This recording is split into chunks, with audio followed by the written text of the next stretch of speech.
Gentlemen, welcome to Citi Field for the 30th anniversary celebration of the 1986 World Champion New York Mets. Now please direct your attention to the area behind home plate and welcome our MC for tonight's celebration, the voice of the New York Mets on WOR 710 Radio, Mr. Howie Rose. Thank you. It's fitting, isn't it? Last night, thanks to Curtis Granderson, the Mets took a page right out of the 1986 playbook. Just as the players we pay tribute to tonight did 30 years ago, Terry Collins' Mets picked each other up. And so, as we celebrate the 1986 World Championship, this year's Mets are not only the defending National League champions, they are also in first place in the National League East. Let's face it, the link is indisputable. The good times have returned to Flushing. 30 summers ago, Queens was the center of the baseball universe. It had been 17 years since the 1969 World Championship and 13 summers since New York had last won the National League pennant. The Mets and their fans were hungry for a return to the postseason, and the result was one of the most dominant teams in Major League history. Tonight, we celebrate the resilient, beloved, and immensely talented 1986 World Champion New York Mets.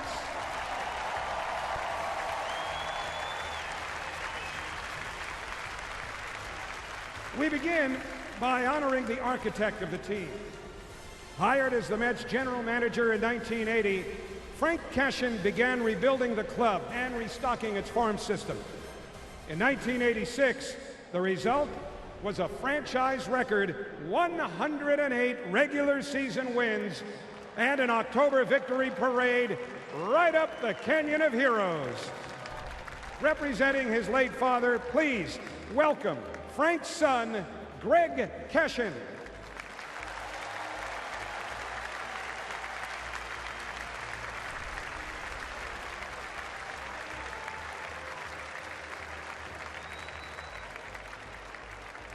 Every championship team kneels a field general, and no matter how good this team was, they needed the right manager, suited to the ball club.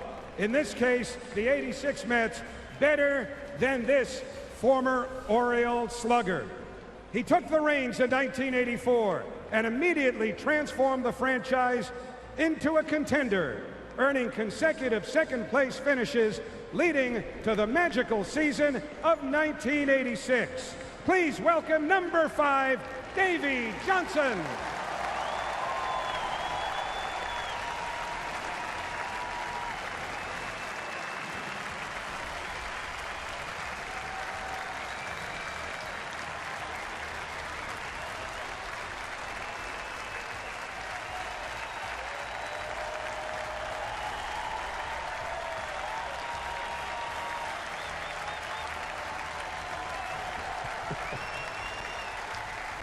Davey became the winningest manager in club history by assembling a talented team and coaching staff. His first base coach was a three-time world champion with the Pittsburgh Pirates, a man affectionately known by the players as Uncle Bill. We are joined tonight by the late Bill Robinson's wife, Mary, and son, Bill.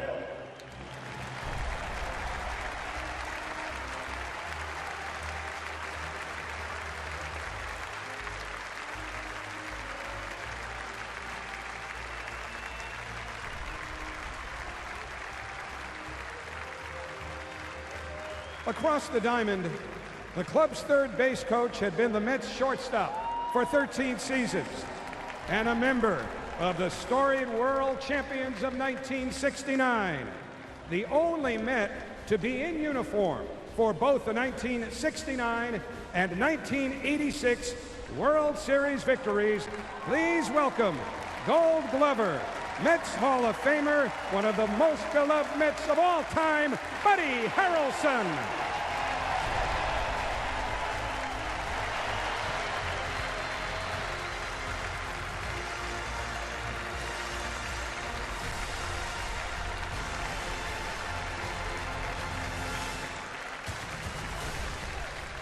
Over the course of the 1986 season, the Mets suffered their share of injuries and physical challenges. Well, here's the man who patched up the players and kept them in peak condition for their championship run. Welcome back, head trainer Steve Garland.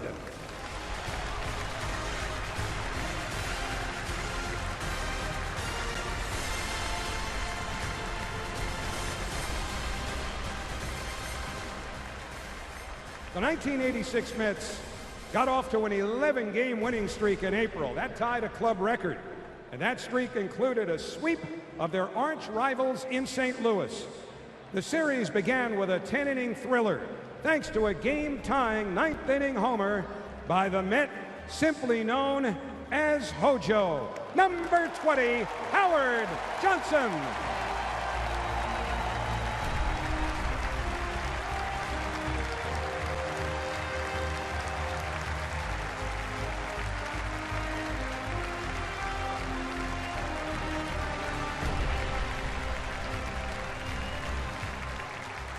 On May 17th, the Mets welcomed a new player to the clubhouse, a catcher who appeared in 49 games that season as a backup to Gary Carter.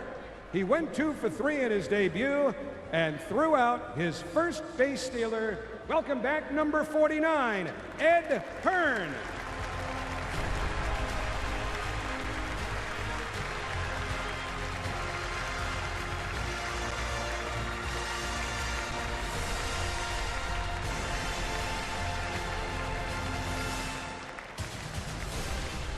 The 1986 Mets had 6 pitchers with double-digit win totals. This member of that elite staff finished the season with a 15-6 record and an impressive 2.81 earned run average. On May 27th, he tossed a complete game gem with 12 strikeouts to beat the Dodgers. One of the winningest pitchers in Mets history, number 12, Ron Darling.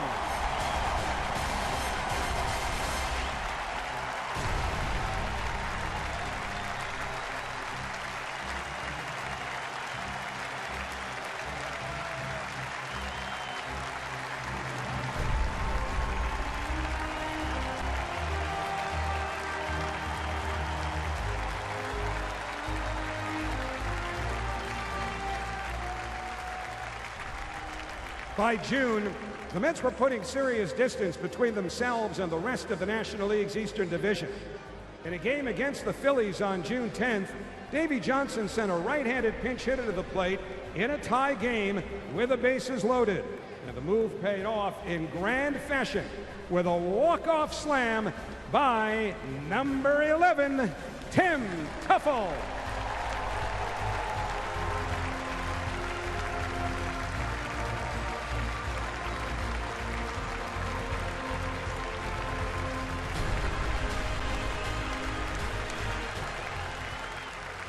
Pitching and defense are the cornerstones of any championship team, and the Mets had a bounty of both.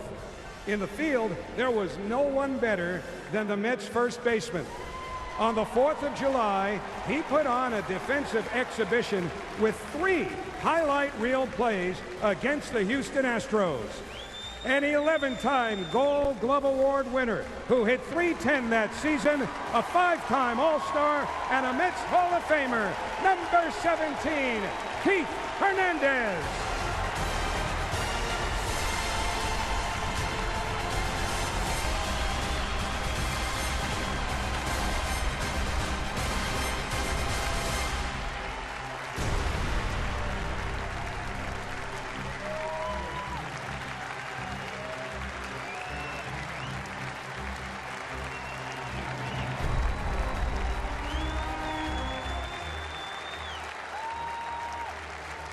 Another staple on defense was a player who joined the Mets in 1984 and went on to set a National League Championship Series record at shortstop. for putouts and assists. He also led the club with 12 intentional walks that season. Welcome back, number 3, Rafael Santana.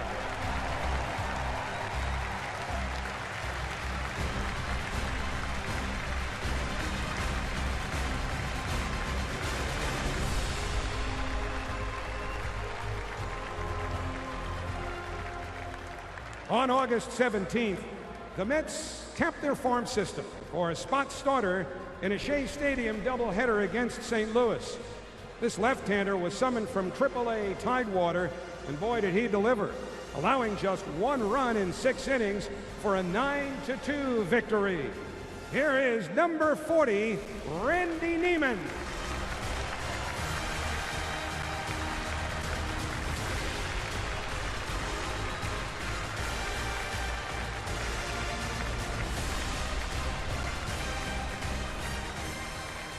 Let's face it, the divisional crown had been a foregone conclusion for much of the summer. But on September the 17th, it finally became a reality. With a magic number of 1, the Mets ace took the Shea Stadium mound for a game against the Cubs, clinching the team's first playoff berth in 13 years. Dr. K went 12-6 that season with 200 strikeouts. 1984 Rookie of the Year and 1985 Cy Young winner, a Mets Hall of Famer, number 16, Dwight Gooden.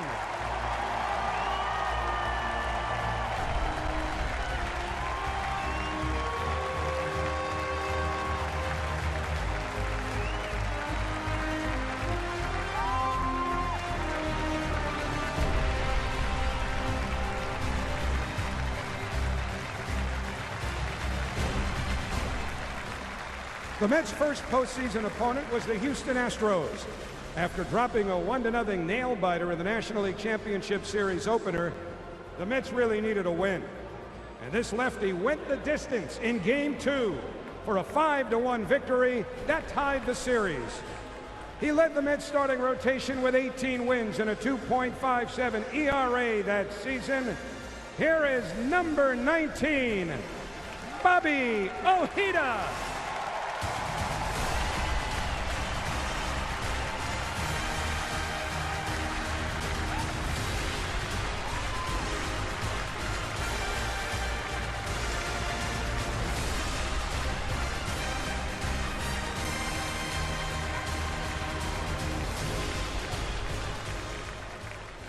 The Mets trailed Houston in the pivotal 3rd game of the series when the second baseman, who led the '86 Mets with a .320 regular season batting average, sparked a remarkable comeback with a drag bunt single.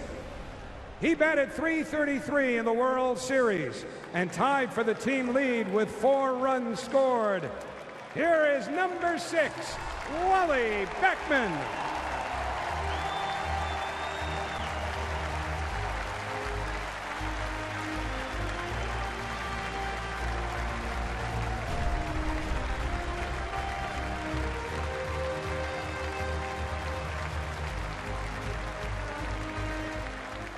He rose through the farm system to become the catalyst of the 1986 Mets, hitting .295 during the regular season and .300 in the postseason.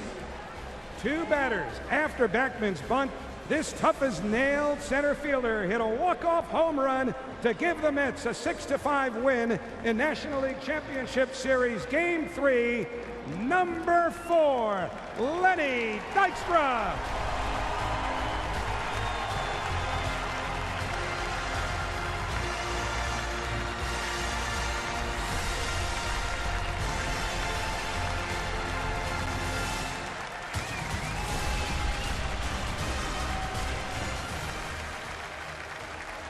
The series was even again for Game 5 when Dwight Gooden and Nolan Ryan locked horns in a power pitching duel. The game was tied in the 12th when the Mets RBI leader stepped to the plate with a winning run at second base. The man nicknamed Kid came through with a game-winning single to move the Mets to within 1 game of the pennant. Here to represent charismatic 11-time All-Star and Baseball Hall of Famer Gary Carter, please welcome Gary's wife, Sandy, and son, DJ.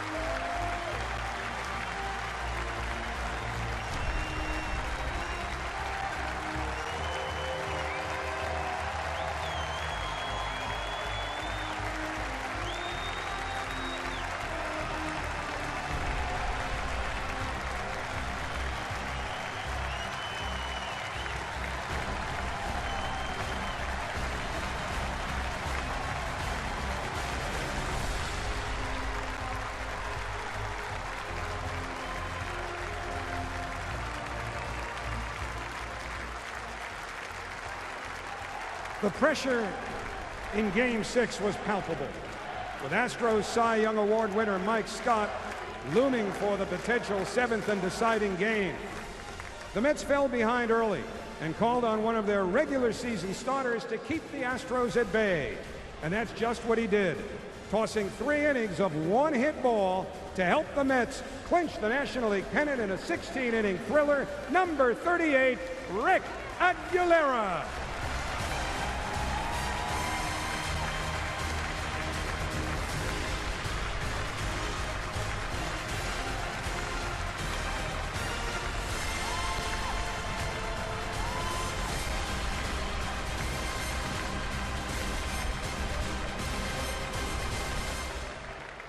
The Mets faced the American League champion Boston Red Sox in the 1986 World Series. After dropping the first 2 games at Shea, the series shifted to Boston, where the Mets would need a designated hitter for the first time in club history. The DH that day came through with a 2-run single in the first inning to give his team a lead it would never relinquish. Appropriately enough, his initials were also DH. Here again, number 25, Danny Heap.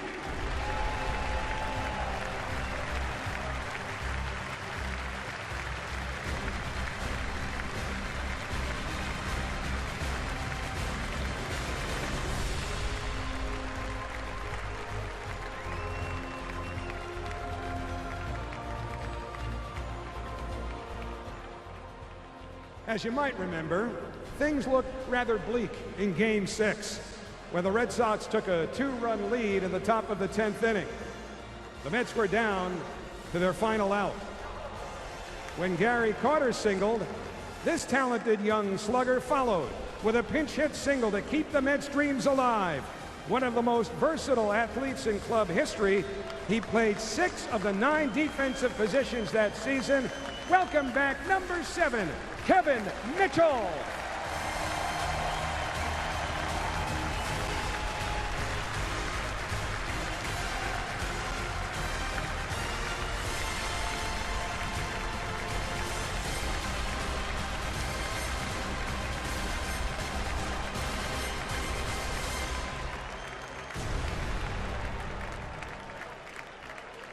New York was still an out away from elimination when this beloved veteran went to work at the plate, fouling off a succession of pitches to stay alive. The 8th pitch of that at-bat got away from the catcher, scoring Kevin Mitchell to tie the game and send Shea Stadium into a frenzy. And with a winning run in scoring position, he hit a slow bouncer to first that became one of the most famous plays in sports history. Number 1 in uniform, number 1 in your hearts. Here he is, Mookie Wilson.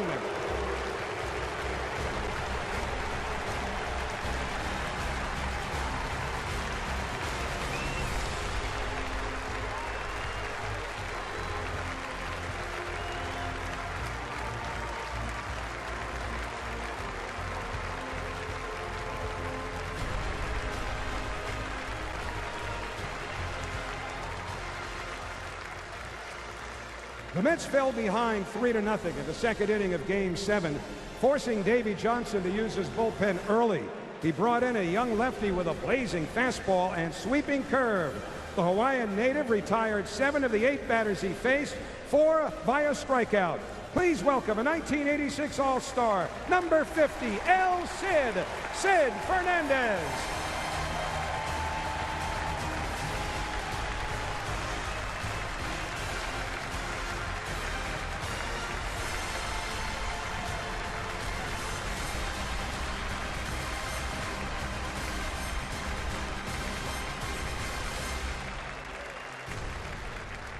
The Mets were still facing that 3-0 deficit in the home half of the sixth when this native New Yorker ignited the Mets offense with a leadoff pinch hit single and a run scored. Before the inning was over, the game was tied at 3.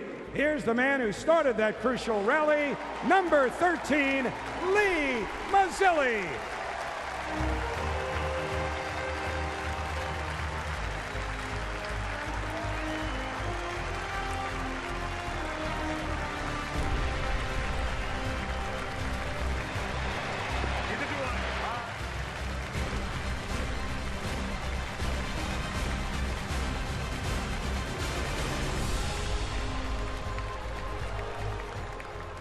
One inning later, this clutch third baseman slugged a leadoff homer to left, putting the Mets in front for the first time in that game.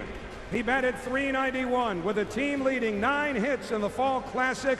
We are thrilled to finally welcome back the 1986 World Series Most Valuable Player, number 22, Ray Knight.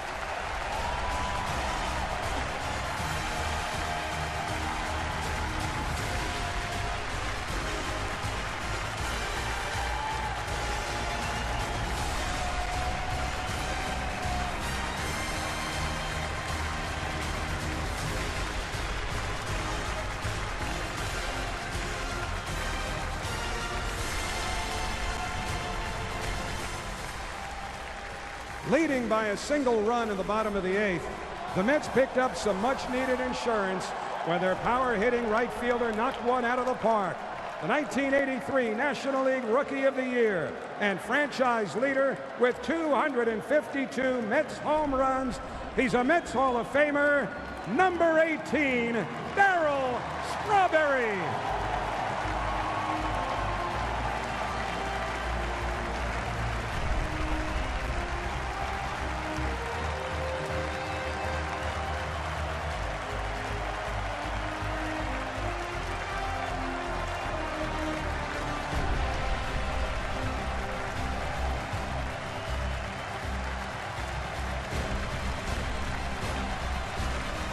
With 3 outs standing between the New York Mets and a World Championship trophy, Davey Johnson called on his most trusted reliever to close the deal.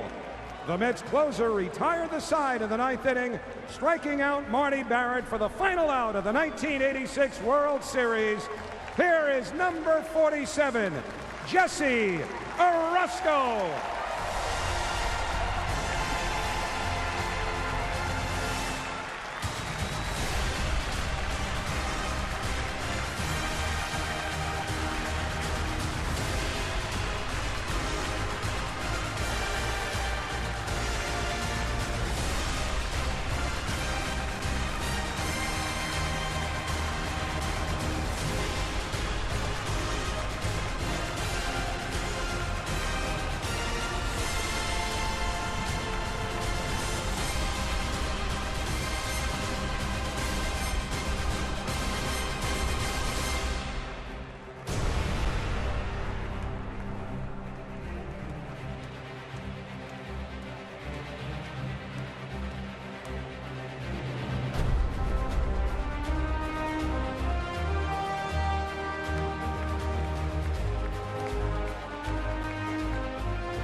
Ladies and gentlemen, your 1986 World Champion New York Mets.